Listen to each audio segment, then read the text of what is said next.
సమాజం మెప్పు కోసం కాదు, నీ మనశ్శాంతి కోసం జీవించు. సమాజం యొక్క అంచనాలకు సరిపోనంత మాత్రాన మీరు తక్కువ అని కాదు, గుర్తుంచుకోండి. ఈ సమాజము అందమైంది, అనంతమైంది. అనేక రకాల వ్యక్తులతో, అనేక రకాల ఆలోచనలతో, అనేక రకాల అభిప్రాయాలతో కూడుకున్నది. అందరి ఆలోచనలకు తగ్గట్టుగా జీవించడము ఎవరి సాధ్యము కాదు. అన్ని రకాల మనసులతో కూడిన ఈ సమాజాన్ని సంపూర్ణంగా మెప్పించడం ఆ దేవుడి వల్ల కూడా కాదు. అలాంటప్పుడు మన జీవితాన్ని సమాజం ఏమనుకుంటుందో అన్న దాని కోసం ఎందుకు మార్చుకోవాలి? మన జీవితము, మన సమాజము అంచనాలకు తగ్గట్టుగా లేకపోతే బాధపడాల్సిన అవసరం లేదు.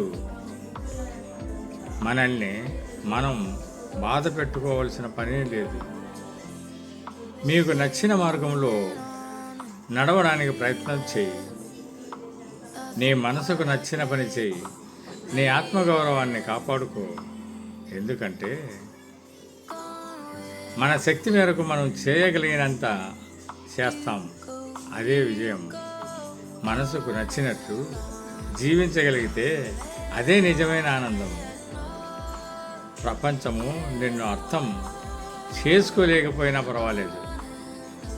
నువ్వు నిన్ను అర్థం చేసుకున్నావా? అదే ముఖ్యం. ఈ సమాజం కోసం నీ జీవితాన్ని మార్పు చేసుకోకు.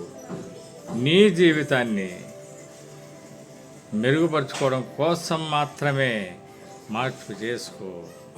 గుర్తుంచుకోండి మిత్రులారా, అందరినీ మెప్పించాలంటే సమాజంలో చాలా కష్టం పడాలి.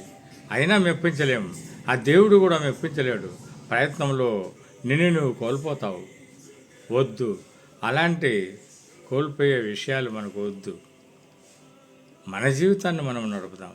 అందరి కోసం బ్రతకద్దు. నీ కోసం నువ్వు బ్రతుకు. అదే జీవితం. నచ్చితే లైక్ చేయండి, సబ్స్క్రైబ్ చేయండి. Thank you.